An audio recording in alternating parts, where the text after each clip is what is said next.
Legendary Passages, Episode 88, 14th Argonauts, Canace and Medea, from Ovid's Heroides. Previously, Medea helped Jason win the Golden Fleece. They got married and lived happily ever after. In this passage, however, with their marriage at an end, Medea recounts their first fateful meeting. But first, a letter to Marcareus from Canace, son and daughter of King Aeolus, and star-crossed lovers as well. Their forbidden love yields a son that they try to sneak out of the palace. But the newborn cries out, and Canace is confronted by her father. King Aeolus orders the babe abandoned in the woods, and sends his daughter an honor blade to end her life. She bids Marcareus, brother and husband both, to bury her with their son, and then to remember her and live on. Medea's letter to Jason begins several years after they moved to Corinth and had children. Leaving her by the wayside, Jason decides to marry the daughter of Creon. Medea, having betrayed her own family and country on Jason's behalf, is justifiably upset. She bitterly recalls their first encounter, lamenting her love at first sight. Canace and Medea, a legendary passage from Publius Ovidius Naso, Heroides, Epistles 11 through 12, translated by Grant Showerman. Canace to Marcareus. If aught what I write is yet blotted deep and escapes your eye, 'twill be because the little roll has stained by its mistress's blood. My right hand holds the pen, a drawn blade the other holds, and the paper lies unrolled in my lap. This is the picture of Aeolus's daughter writing to her brother. In this guise, it seems, I may please my hard-hearted sire. I would he himself were here to view my end, and the deed were done before the eyes of him who orders it.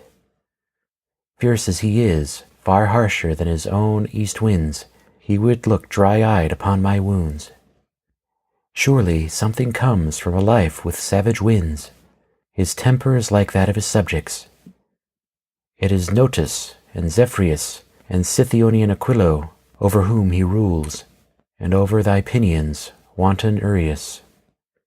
He rules the winds, alas, but his swelling wrath he does not rule, and the realms of his possession are less wide than his faults.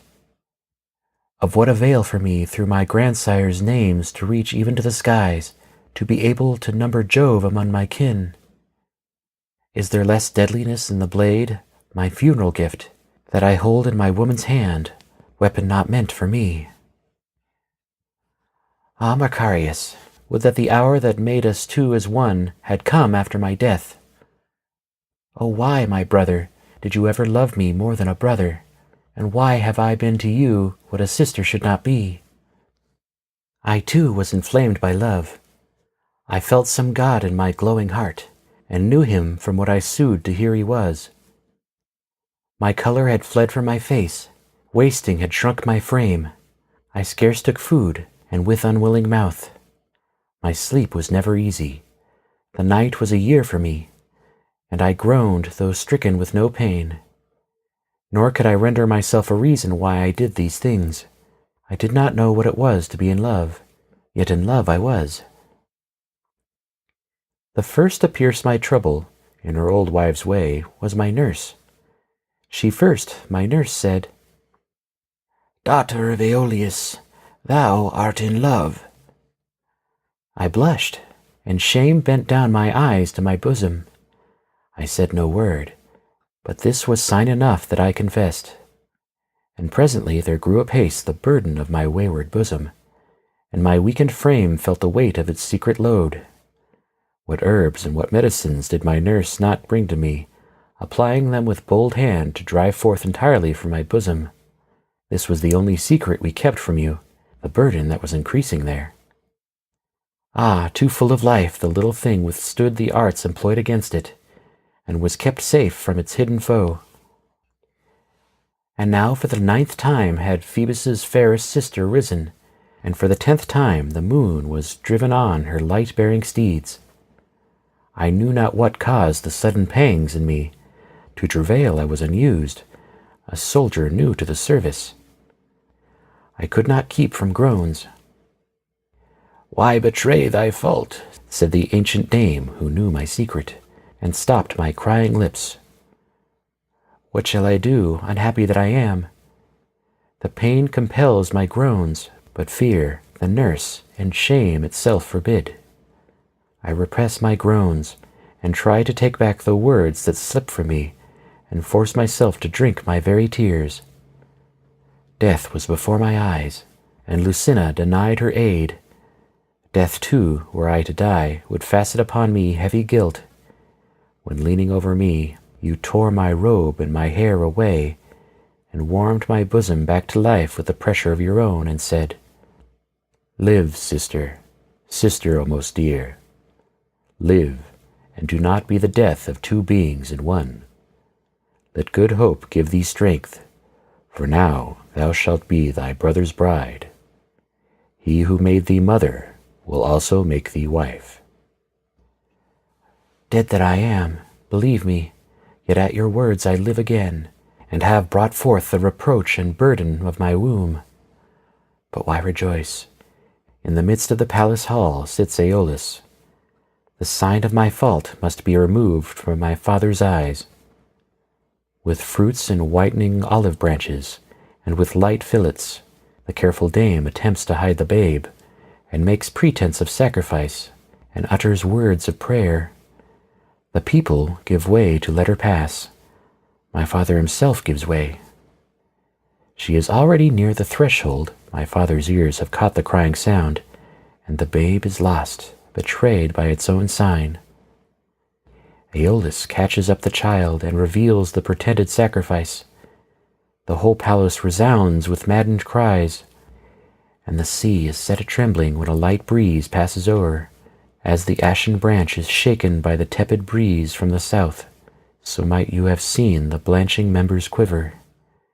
The couch was a-quake with the body that lay upon it.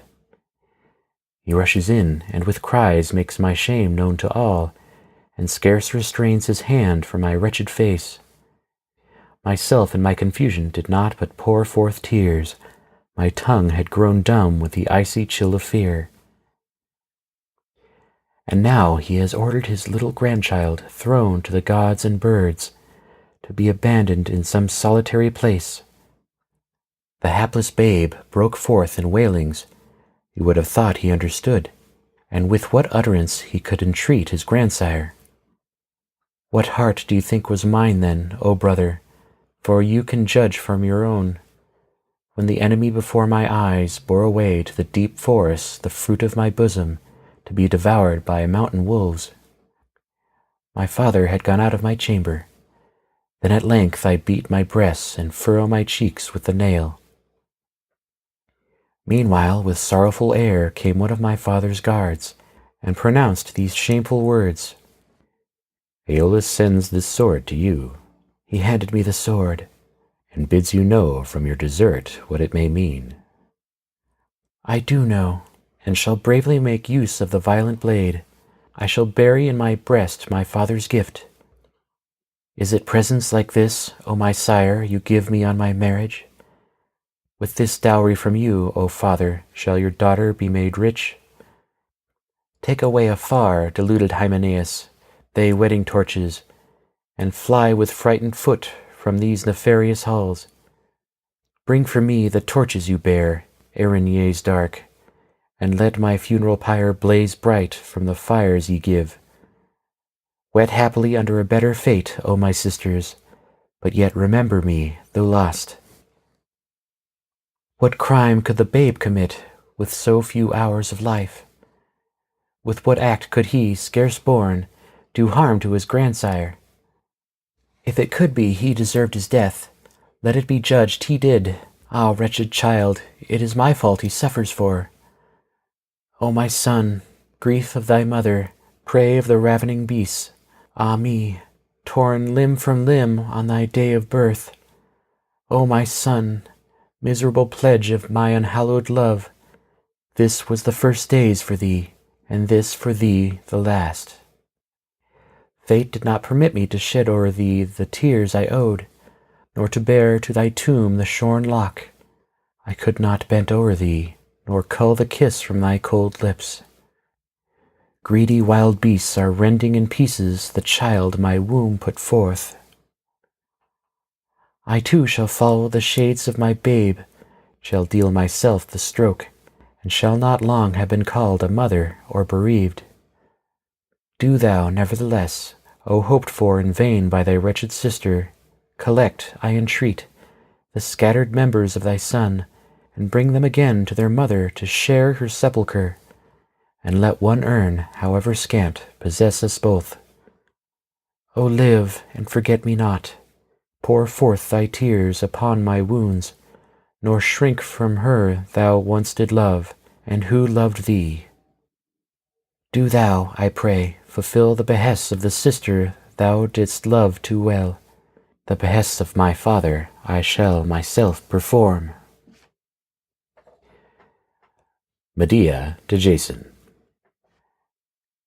And yet for you I remember, I, the Queen of Colchis, could find time when you besought that my art might bring you help.